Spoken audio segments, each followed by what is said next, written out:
Welcome, dear reader, to a timeless tale that has captivated hearts for centuries.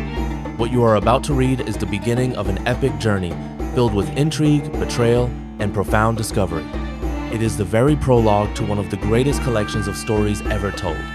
This narrative delves into the lives of two royal brothers, King Shahryar and King Shahzaman, and the series of shocking events that drive them to question the very fabric of their existence and the nature of trust. As you embark on this lengthy but captivating narrative, you might want to grab a warm cup of coffee. This story promises to be quite extensive and immersive. It is told, and God knows best, that in times long past, among the ancient eras and bygone ages, there was a king from the kings of Sassan in the Isles of India and China who owned numerous guards, servants, and retainers. He had two sons, one elder and one younger. Both were valiant knights, but the elder was more skilled than the younger. He ruled the lands and governed with justice among the people of his country and kingdom, and they loved him. His name was King Shahryar. His younger brother was named King Shahzaman, and he was the king of Samarqand of the Persians. The affairs in their lands remained straight and true, and each of them was a just ruler over his subjects in his kingdom for a period of 10 years. They were in a state of utmost joy and contentment. This continued until the elder brother yearned to see his younger brother. He commanded his vizier to travel to him and bring him.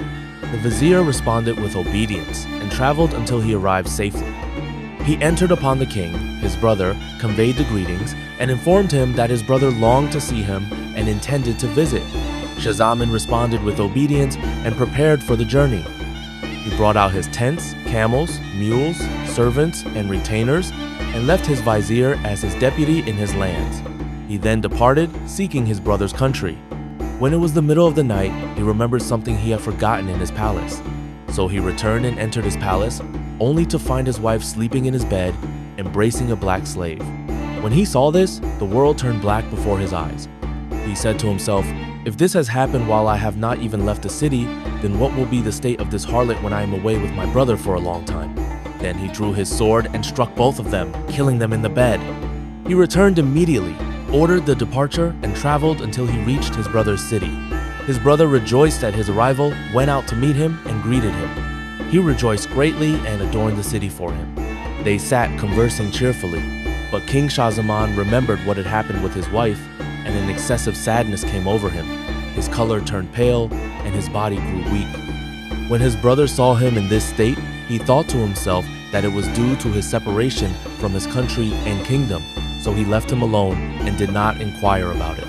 Then, one day, Shahryar said to him, "My brother, I have an inner wound." But he did not tell him what he had seen with his wife. Shahryar then said, "I want you to come with me to hunting and trapping. Perhaps your chest will be relieved." But Shahzaman refused. So his brother went hunting alone. In the king's palace, there were windows overlooking his brother's garden. Shahzaman looked and saw the palace gate open. 20 slave girls and 20 male slaves came out, and his brother's wife walked among them in the utmost beauty and grace until they reached a fountain. They took off their clothes and sat together. Then the king's wife said, "Oh, Masood!" A black slave came and embraced her, and she embraced him, and they lay together. The same happened with the rest of the slaves and slave girls. They continued to kiss and embrace and so on until daylight faded. When the king's brother saw that, he said, "By God, my calamity is lighter than this calamity." And the anguish and sadness he had felt lessened. He said, "This is greater than what happened to me." He then continued to eat and drink. After this, his brother returned from his journey. He noticed the changes in Shahzaman. King Shahryar looked at his brother King Shahzaman and found his color had returned and his face was red, and he began to eat with appetite after having eaten little. He was amazed by this and said, "My brother, I used to see you pale in color and face, and now your color has returned. Tell me your condition." Shahzaman said, "As for my change in color, it was due to such, and excuse me from telling you about the return of my color." Shahryar replied, "Tell me first about the change in your color and your weakness, so I may hear it." Shahzaman said to him, "My brother, when you sent your vizier to request my presence before you, I prepared myself and departed from my city. Then I remembered the jewel I had given you in my palace, So I returned and found my wife with a black slave, sleeping in my bed. So I killed them both and came to you, pondering this matter. This was the reason for my change in color and my weakness. As for the return of my color, excuse me from mentioning it to you." When his brother heard his words, he said to him, "I swear by God, you must tell me the reason for the return of your color." Shahzaman then recounted everything he had seen.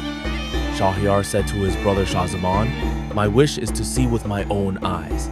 His brother Shahzaman said to him, "Pretend that you are traveling for hunting and trapping and hide with me, and you will witness it and ascertain it with your own eyes." So the king immediately called for travel. The armies and tents were brought out to the outskirts of the city, and the king departed. Then he sat in the tents and told his servants, "Let no one enter upon me." Then he disguised himself and secretly went out to the palace where his brother was. He sat by the window overlooking the garden for an hour. Then the slave girls and their mistress entered with the slave, and they did as his brother had described. This continued until the afternoon. When King Shahryar saw that, his mind flew from his head. He said to his brother Shahzaman, "Let us go and travel, and we have no need of kingship until we see if anyone has suffered like us or not. Then our death will be better than our life."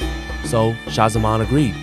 Then they departed through a secret door in the palace and continued traveling for days and nights until they reached a tree in the middle of a meadow with a spring of water next to the salty sea. They drank from that spring and sat down to rest. After an hour had passed in the day, they saw the sea had become agitated, and a black column rose from it, ascending towards the sky, heading towards that meadow. Shahryar said, when they saw that, they were afraid and climbed to the top of the tree, which was tall. They began to observe what would happen. Then they saw a jinn, tall in stature, broad in head, wide in chest, with a box on his head. He came ashore near the tree they were on and sat beneath it. He opened the box and took out a casket, then opened it, and from it emerged a dazzling, beautiful young woman, as if she were the shining sun. As the poet said, she shone in the darkness, and daylight appeared, and the dawns were illuminated by her light.